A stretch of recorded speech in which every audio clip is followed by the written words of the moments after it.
Sebelum melihat jauh ke depan perkembangan persaudaraan setia hati terate sekarang ini, kita ingatkan julukan Pandita Wesi Kuning. Siapakah Pandita Wesi Kuning itu? Ia dikenal sebagai yang berdedikasi tinggi. Dalam kamus melarikan diri tidak ada kata lolos dalam perjuangan. Pola sederhana sementara ia sendiri berasal dari keluarga yang bermartabat. Penerus Kusuma Rembesing Madu Amarata Pawijiling Handana Waris.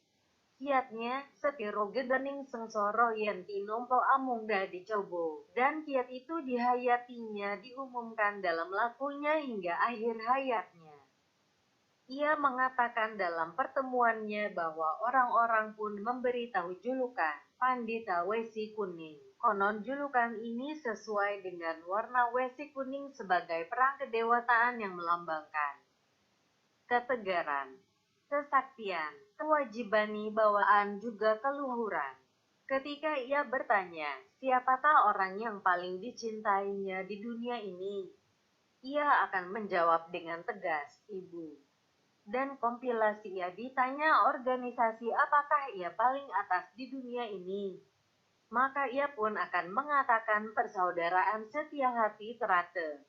Dua jawaban di atas pertanyaan yang diajukan pada kedalaman rasa. Telah dibuktikan tidak hanya ucapan belaka tetapi dengan kerja nyata. Hampir sepanjang waktu, tenaga, pikiran dan jiwanya dipersembahkan demi baktinya bagi yang itu, yakni Ibu. Seorang yang telah berjasa atas dunia ini, dan persaudaraan setia hati terate sebuah organisasi tempat menemukan jati diri, bersama ajang dharma baktinya dalam rangka mengabdi bagi sesama. Dialah Raden Mas Imam Kusupangat, putra 3 dari Pendawa 5, yang lahir dari Garba, Raden Ayu Kusmiyatun dengan RMA Ambar KOSNSI. Bertepatan pada hari Jumpati terbalik Pahit tanggal 18 November tahun 1938. Di Madiun kakek beliau, Kanjeng Pangeran Ronggo Aryo Kusnoningrat, adalah Bupati Madiun dan neneknya, Juwito, atau Rapangeran Ronggo Aryo Kusnoningrat, adalah figur yang disegani pada saat diminta. Menurut keterangan dari pihak lain, Kanjeng Pangeran Ronggo Aryo Kusnoningrat selain dikenal sebagai penerus darah biru juga dikenal sebagai bangsawan yang suka bertapa berata satu laku untuk mencari hakikat ikan dengan jalan terlarang larangan Tuhan Yang Maha Esa serta membentengi diri untuk menggantikan keduniawian. Bakat alam yang mengalir dalam darah kakeknya ini, di kemudian hari menipis ke dalam jiwa RM Imam Kusupangat, dan mengantarkan menjadi pendekar yang punya karisma dan disegani sampai ia sendiri dijuluki Pandita Wesi Kuning. Masa kecil Raden Mas Imam Kusupangat dilalui dengan penuh suka dan duka. Ia seperti halnya saudara-saudara kandungnya, Raden Mas Imam Kusunarto dan Raden Mas Imam Kuseno Miharjo.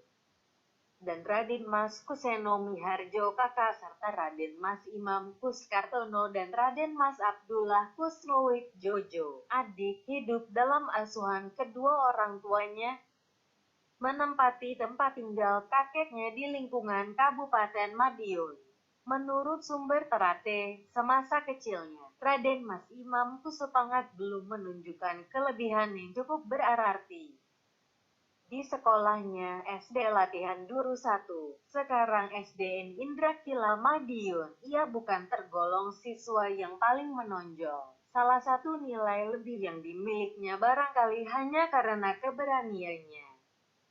Selain ia sendiri sejak kecil sudah dikenal sebagai bocah yang jujur dan suka membela serta suka menolong teman-teman sepermainannya. Ketika berumur 13 tahun, semasa ia haus damba kasih dari ayahanda nasib berbicara lain RM Ambar Kusensi, ayahanda tercinta, dipanggil ke hadirat Tuhan Yang Maha Esa, tepatnya pada tanggal 15 Maret tahun 1951. Sewaktu ia masih duduk di kelas 5 SDN, RM Imam Kusupangat kecil pun seperti tercerabut dari dunia kanak-kanaknya. Sepeninggalnya orang yang dicintainya itu sempat menggetarkan jiwanya.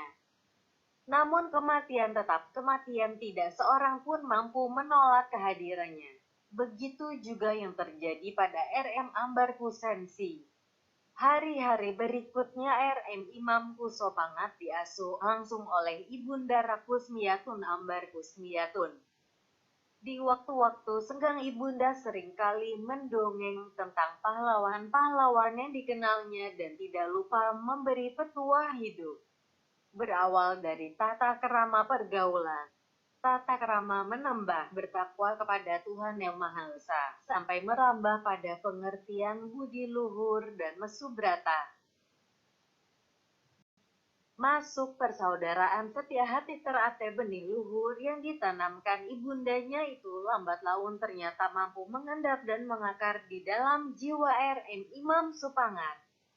Ia lebih akrab dengan panggilan Aryo. Perhatiannya terhadap nilai-nilai budi luhur kian mekar bagai bak terate di tengah telaga. Semenjak kecil sudah menyukai laku tirakat. Seperti puasa delel, sejalan dengan itu sikapnya mulai berubah. Ia mulai bisa membawa diri, menempatkan perasaan serta menyadari keberadaannya. Gambaran seorang Aryo kecil sebagai bocah ingusan. Sedikit demi sedikit mulai ditinggalkannya rasa keingintahuan terhadap berbagai pengetahuan, terutama ilmu kanuragan dan kebatinan yang menjadi idaman semenjak kecil, kian hari semakin membakar semangatnya. Melecut jiwanya untuk segera menemukan jawabannya. Barangkali terdorong oleh rasa keingintahuannya itulah ketika umurnya berjalan 16 tahun RM Imam Kusopangat mulai mewujudkan impiannya. Di sela-sela kesibukannya sebagai siswa di SMP 2 Madiun, ia mulai belajar pencaksilat di bawah panji-panji persaudaraan setia hati terate. Kebetulan yang melatih saat itu adalah Mas Irsad, murid Ki Hajar Harjo Utomo. Selang 5 tahun kemudian 1959 setelah tamat dari SMA Nasional Madiun, ia berhasil menyelesaikan pelajaran di Persaudaraan Setia Hati Terate dan berhak menyandang gelar pendekar tingkat 1.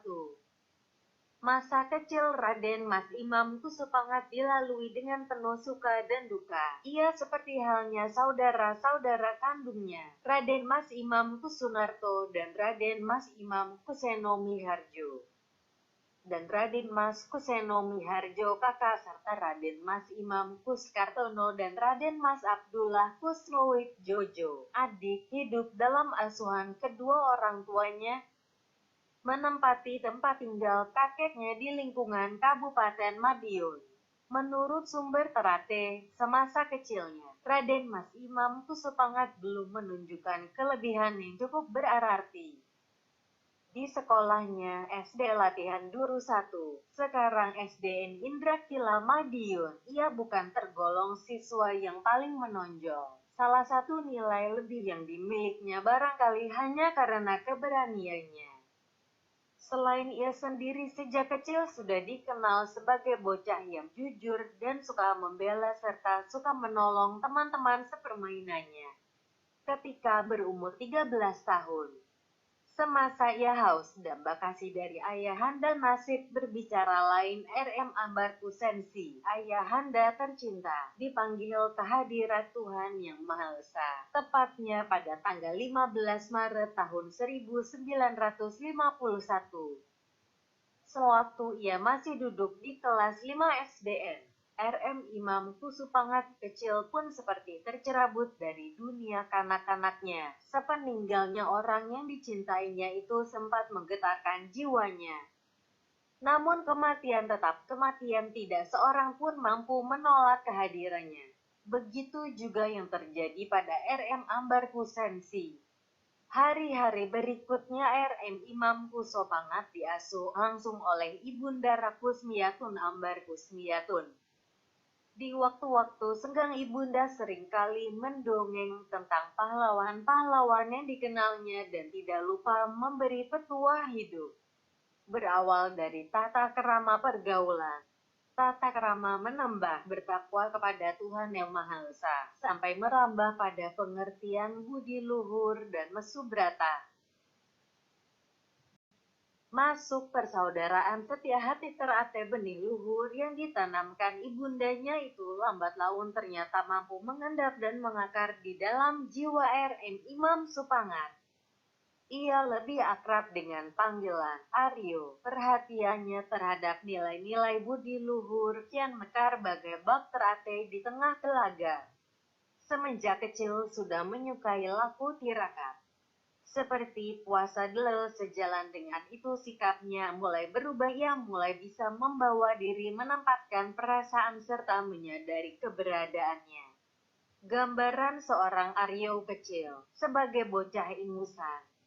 Sedikit demi sedikit mulai ditinggalkannya rasa keingintahuan terhadap berbagai pengetahuan, terutama ilmu kanuragan dan kebatinan yang menjadi idaman semenjak kecil, kian hari semakin membakar semangatnya. Melecut jiwanya untuk segera menemukan jawabannya. Barangkali terdorong oleh rasa keingintahuannya itulah ketika umurnya berjalan 16 tahun RM Imam Kusopangat mulai mewujudkan impiannya. Di sela-sela kesibukannya sebagai siswa di SMP 2 Madiun, ia mulai belajar pencaksilat di bawah panji-panji persaudaraan setia hati terate. Kebetulan yang melatih saat itu adalah Mas Irsad, murid Ki Hajar Harjo Utomo. Selang 5 tahun kemudian 1959 setelah tamat dari SMA Nasional Madiun, ia berhasil menyelesaikan pelajaran di Persaudaraan Setia Hati Terate dan berhak menyandang gelar pendekar tingkat 1. Dalam sejarah SH Terate dan Persaudaraan Sejati disebutkan tahun 1959, Mas Imam, panggilan akrab Raden Mas Imam Kusupangat, mulai melatih Tarmaji, sekarang Ketua Umum SH Terate Pusat Madiun, adalah anak didik langsung Raden Mas Imam Kusupangat. Menurut penuturan Tarmaji, beliau adalah sosok pendekar yang santun dan berwibawa. Jika melatih di depan siswanya, beliau cukup tegas, keras dan disiplin. Ucapan dan perilakunya konsisten. Jika bilang A, maka yang beliau lakukan juga A. Selama Mas Maji, panggilan akrab Tarmaji, dilatih beliau, senam dan jurus yang diajarkan beliau adalah senam dan jurus yang sampai sekarang diajarkan kepada siswa SH Terate. Sejak saat itu pula, gerakan yang diberikan kepada siswa SH Terate adalah gerakan senam dan jurus yang diberikan Pak Irsyad kepada Mas Imam dan diturunkan kepada siswa beliau. Dalam perkembangannya, senam dan akurasi jurus pada era Pak Irsyad ini yang akhirnya dijadikan gerakan baku pencaksilat SH Terate. Pada tahun 1963, untuk pertama kalinya dikumandangkan Mar SH Terate pada acara pagelaran seni budaya di gedung bioskop Basuki Jalan, Sulawesi, sekarang Tegel Dewasa. Syair Mar SH Terate digubah oleh Raden Mas Imam Kusupangat, sedangkan aransemennya dikerjakan Adi Yasko. Saat itu Mas Imam berpesan, Pancasila merupakan ideologi bangsa Indonesia, pemersatu bangsa Indonesia. Kalau Pancasila dirubah, Mas Imam mengaku tidak rela dan akan mempertahankan bersama, sama dengan pendekar SH Terate. Jangan lupa subscribe ya.